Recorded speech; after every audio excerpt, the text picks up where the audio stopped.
কাঠের গুঁড়ো ব্রয়লার ফার্মের একটা অপরিহার্য অংশ, যেটাকে আমরা সাধারণ ভাষায় লিটার বলে থাকি। এই লিটার বা কাঠের গুঁড়ো ব্যবহারের ক্ষেত্রে কিছু নিয়ম নীতি আছে এবং কিছু পদ্ধতি আছে।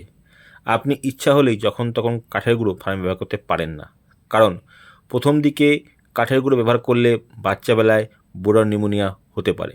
অনেকে ব্যবহার করেন, যারা ব্যবহার করেন তারা সঠিক পদ্ধতি মেনে ব্যবহার করেন। তবে আমার ব্যক্তিগত মতামত, প্রথম 12 থেকে 15 দিন পর্যন্ত কাঠের গুঁড়ো ব্যবহার না করে ধানের চিটে, ধানের তুষ বা বিচুলি কুচিয়ে ব্যবহার করতে পারেন। আর যদি আপনারা কাঠের গুঁড়ো ব্যবহার করেন তাহলে পেপার তোলার সঙ্গে সঙ্গেই বাচ্চাকে 3 দিনের 1 ক্যানেট বা ফ্লুক্লোরাজল, যেটা বোরন নিউমোনিয়া ওষুধ পাওয়া যায়, সেটা প্রিভেনশন হিসেবে খাওয়াবেন। এটা অনেকে করেন যারা ব্যবহার করতে জানেন, কিন্তু যারা জানেন না, নতুন আছেন, তারা কিন্তু ঠিকমতো ব্যবহার করতে পারেন না। ফলে কিন্তু ফার্মে মুরগির প্রথম সপ্তাহতেই বোরন নিউমোনিয়ার প্রকোপ চলে আসে, যার ফলে বাচ্চা অনেক মর্টালিটি হয়। সব জিনিসেরই ব্যবহার করার কিছু নিয়ম নীতি আছে, যারা অভিজ্ঞ খামারি আছেন তারা জানেন। এই যে দেখছেন বন্ধুরা, এই পাখিটা কিন্তু ধানের কুড়োর ওপর আছে, অর্থাৎ ধান সিদ্ধ করার পরে যে অংশটা ভাঙানো হয়, যেটা হাঁস মুরগির খাদ্য হিসেবে ব্যবহার করা হয়, সেই কুড়োটাই কিন্তু এখানে ব্যবহার করা হয়। বর্ষাকালে এটায় ভালো জল টানে, তবে এটা 10-15 দিনের পরে থাকে না। এই কুড়োটা আপনারা কিন্তু এদের মাছের পুকুরে দিতে পারবেন, সেক্ষেত্রে মাছ চাষও হবে, ভালো উপকার পাবেন। দেখছেন বন্ধুরা, এইটা আমার হাতে খুব ভালো মানের কাঠের গুঁড়ো, কারণ এটা নিম কাঠের গুঁড়ো। ব্রুডিং অবস্থায় কখনো তাল, খেজুর, নারকেল এই ধরনের গুঁড়ো আপনারা ব্যবহার করবেন না, তাহলে কিন্তু মুরগির বোরন নিউমোনিয়া 100% আসবে। আর কাঠের গুঁড়ো যেটা ব্রুডিংয়ে ব্যবহার করবেন, সেটা যেখানে আপনার ফার্মে আসবে সঙ্গে সঙ্গে ছড়িয়ে দেবেন। ছড়িয়ে দিয়ে আপনারা ওতে ফরমালিন এবং তুতে পর্যায়ক্রমে স্প্রে করে ওটাকে শুকিয়ে রাখবেন। বর্ষাকালে একটু শুকনো গুঁড়ো না হলে চাষ করা যায় না বন্ধুরা। এবার আসি কাঠের গুঁড়ো ব্যবহারের ক্ষেত্রে যেটা বিশেষ সমস্যার মধ্যে আমরা সকলেই পড়ি, সেটা হচ্ছে নতুন কাঠের গুঁড়ো যখনই ফার্মে আমরা ব্যবহার করি, খেয়াল করে দেখেছি মুরগি কিন্তু খ্যাচকুচ ঠান্ডা আওয়াজ শুরু করছে। দুপুরবেলায় আপনি কাঠের গুঁড়ো দিলেন, আর সন্ধেবেলায় বা পরের দিন সকাল থেকেই মুরগি কিন্তু একটা খ্যাঁচখুচ আওয়াজ ঠান্ডা শুরু হয়। বন্ধুরা, বলে রাখি আপনাদের, যদি আপনাদের ফার্মে কাঠের গুঁড়ো ব্যবহার করার পরে ঠান্ডা যদি মুরগির আসে, সেই ঠান্ডা কখনো কোনো দিন কোনো ওষুধে সারাতে পারবেন না। কেন? বন্ধুরা, যে কাঠের গুঁড়োটা আপনি দিচ্ছেন, খেয়াল করে দেখবেন সেই কাঠের গুঁড়োটা খুব শুকনো, ধুলোর মতো উড়ছিল। সেই কাঠের গুঁড়োটা উড়ে আপনার নাকেও গেছে, মুরগির নাকেও গেছে। খেয়াল করে দেখুন, যখন আপনি কাজ করছিলেন ফার্মে কাঠের গুঁড়োর, তখন সেই কাঠের গুঁড়া উড়ে নাকে যাওয়ার জন্য আপনার কিন্তু হাঁচি কাশি হচ্ছিল। আপনার নাকে লোম আছে, মানুষের নাকে লোম আছে, সেই জন্য ওই কাঠের গুঁড়োর সূক্ষ্ম সূক্ষ্ম ধূলিকণাগুলো নাকে আটকে গিয়ে হ্যাঁচু সৃষ্টি করেছে। কিন্তু মুরগির নাকে কোনো লোম নেই। ওই ছোট্ট ছোট্ট ধূলিকণাগুলো ডাইরেক্ট মুরগির ফুসফুসে গিয়ে আটকে যায়, মুরগির গলার টাকিয়ায় গিয়ে আটকে যায়। ফলে ওই ঠান্ডা কিন্তু সহজে সারবে না বন্ধুরা। এবং যখন আপনারা ফার্মে কাঠের গুঁড়ো ব্যবহার করবেন, একটা জিনিস মনে রাখবেন, এই ধরনের মোটা কাঠের গুঁড়ো ব্যবহার করা উচিত। একদম ধুলো গুঁড়োর মতো কাঠের গুঁড়ো উচিত না। বিশেষ করে প্রথম যখন আপনারা দেবেন, তখন এই ধরনের মোটা কাঠের গুঁড়ো দেওয়ার চেষ্টা করবেন বন্ধুরা। এবার অনেকে বলবেন, সব সময় তো এই ধরনের গুঁড়ো পাওয়া যায় না, আমরা কি তৈরি করব? হ্যাঁ, এ কথা সত্য, সবসময় পাওয়া যায় না। তাই বন্ধুরা কী করবেন, যখনই ফার্মে কাঠের গুঁড়ো ইউজ করবেন, ডাইরেক্ট নতুন কাঠের গুঁড়ো দেবেন না, পুরনো নতুন কাঠের গুঁড়ো মিশ্রণ করে ফার্মে দেবেন। 70% নতুন কাঠের গুঁড়ো, 30% পুরনো কাঠের গুঁড়ো মিশিয়ে ব্যবহার করবেন। বন্ধুরা, এই কাঠের গুঁড়ো শুকনো বা ধুলোর মতো বেশি হয়ে যায় শীতকালে এবং গরমকালে, তখন কিন্তু আবহাওয়া শুষ্ক থাকে, তখন এই সমস্যাটা আসে। এখন বর্ষাকাল অতটা এই সমস্যা আসবে না। ফার্মে লিটার ধুলোর মতো উঠলে পাখির কিন্তু ঠান্ডা আসবে। সেক্ষেত্রে কী করবেন আপনারা, যদি লিটার খুব শুকিয়ে যায়, আপনারা লিটারে তুতে গুলিয়ে স্প্রে করবেন। 1 লিটার জলে 30 গ্রাম তুতে দেবেন, আর তুতেটা কিন্তু অবশ্যই গরম জলে গুলাবেন, গুলিয়ে স্প্রে করবেন। সেক্ষেত্রে লিটারটাও ভিজে যাবে এবং কোনো ফাঙ্গাস থাকলে সেটাও কিন্তু কমে যাবে।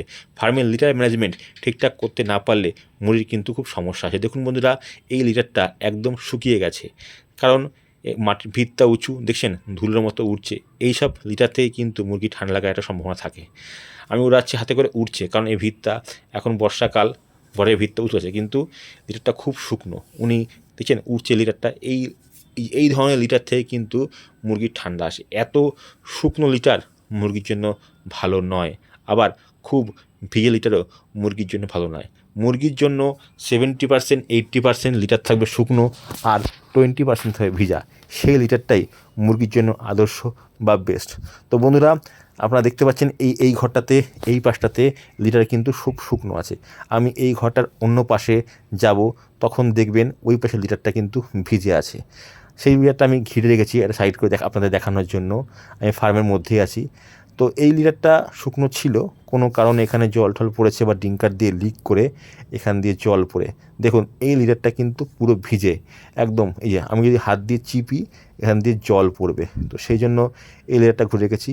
ফার্মারকে বলেছি যে এই লিটারটা পুরো ঘরের সঙ্গে অল্প অল্প করে মিশিয়ে দিতে, তাহলে লিটারটা শুকিয়ে যাবে। এরকম ভিজে লিটারে মুরগির চাষ হবে না। আর দ্বিতীয় কথা, এখানে যে মুরগিগুলো বসবে বা থাকবে সেই মুরগিগুলো কিন্তু ঠান্ডা লাগতে পারে। এখন ভিজে বর্ষার সময় স্যাঁতস্যাঁতে আবহাওয়া, কন্টিনিউ মুরগি যদি এরকম লিটারে বসে থাকে সেক্ষেত্রে ঠান্ডা লাগার সম্ভাবনা অনেকটাই বৃদ্ধি পায়। কারণ আমরা যদি ভিজে জামা কাপড় পরে থাকি আমাদেরও কিন্তু ঠান্ডা লাগার একটা সম্ভাবনা থেকেই যায় বন্ধুরা। তো এই লিটারটা মিশিয়ে আমি ভালো লিটার আপনাদের চোখের সামনেই তৈরি করে দেখাবো কিছুটা কী পরিমাণ কাঠের গুঁড়ো থাকা উচিত। এই যে দেখছেন কাঠের গুঁড়ো হাতে করে মুট করছি, এই মুটটা কখনোই থাকবে না। যখনই মুট করবো মুটটা ভেঙে যাবে। দেখছেন এত ভিজে যে দলা হয়ে গেছে, এক কথায় ছুঁড়ে মারলে মানুষের লাগবে, যে এত পরিমাণ জলের মধ্যে আছে। কিন্তু অপর ফার্স্টটায় একই ফার্মে ওই 5টা লিটার কিন্তু শুকনো খটখটে ধুলোর মতো উঠছে। এটা মেনটেনেন্স করতে হয় বন্ধুরা। আমি আপনাদের জন্য কী পার্সেন্টেন্সে লিটার শুকনো এবং ভিজে থাকলে বেস্ট হবে সেই পার্সেন্টেন্সে আমি লিটার মিশিয়ে তৈরি করে রেখেছি। দেখবেন লিটার হাতে করে নেব, মুট করব, সঙ্গে সঙ্গে লিটার কিন্তু দলা ভেঙে যাবে। এটাই হওয়া উচিত লিটারের আসল শুকনো এবং ভিজের পার্থক্য। দেখুন লিটারটা এখানে না শুকনো না ভিজে, একটু লিটার কিন্তু উঠছে না। আগে প্রথম লিটারটা উঠছিল, পরের লিটারটা দলা হয়ে যাচ্ছিল, কিন্তু এটা দেখুন আমি হাতে মুট করছি সঙ্গে সঙ্গে ভেঙে যাচ্ছে। এটাই লিটারের থাকা উচিত। আর বন্ধুরা, এই বর্ষার সময় ফার্মে 1.5 ইঞ্চি 2 ইঞ্চি লিটার দিলেই হবে বন্ধুরা। একটু মোটা করে দেবেন, আর সপ্তাহে লিটার চাললি করবেন, কারণ যে মুরগি জল ম্যাশটা খাচ্ছে সেই জল ম্যাশটা কিন্তু লিটারে যাচ্ছে। সেটা না চালতে পারলে কিন্তু ঘরে লিটার বসে যাবে। দেখছেন বন্ধুরা, হাতে করে মুট করলাম, এই ছেড়ে দিলাম, লিটার ছেড়ে গেল। এইটাই হবে লিটারের জলের পার্সেন্টেজ। বিশেষ করে বন্ধুরা 22-24 দিন পর্যন্ত এই রকম লিটার রাখার চেষ্টা করবেন। আপনি যদি 30-35 দিন তো ফার্মের লিটার ভালো রাখতে পারেন, অবশ্যই আপনি ভালো ফলাফল পাবেন। দেখলেন বন্ধুরা, আমি আবারও বলছি 70% 80% লিটার থাকবে শুকনো, আর 20% বা 30% থাকবে ভিজায়। এইরকম হয়ে এটা হচ্ছে আদর্শ লিটার আপনি বলতে পারেন। দেখুন আপনি নিজে তৈরি করে দেখবেন, চাপ দেবেন ভেঙে যাবে।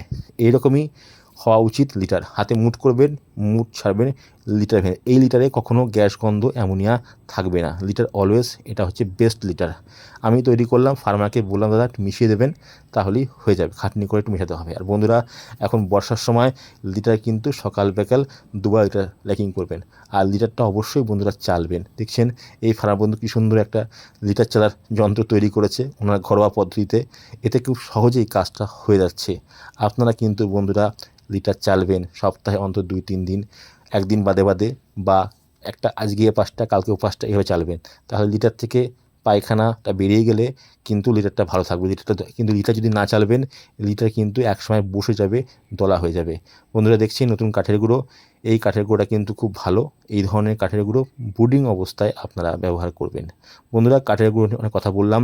যদি ভিডিওটা আপনাদের ভালো লাগে একটা লাইক করবেন আর শেয়ার করবেন, যাতে আপনার পরিচিত বন্ধু এই সম্পর্কে জানতে পারে। অনেকেই জানেন, অনেকে জানেন না। দেখা হবে অন্য কোনো ভিডিওতে। নমস্কার।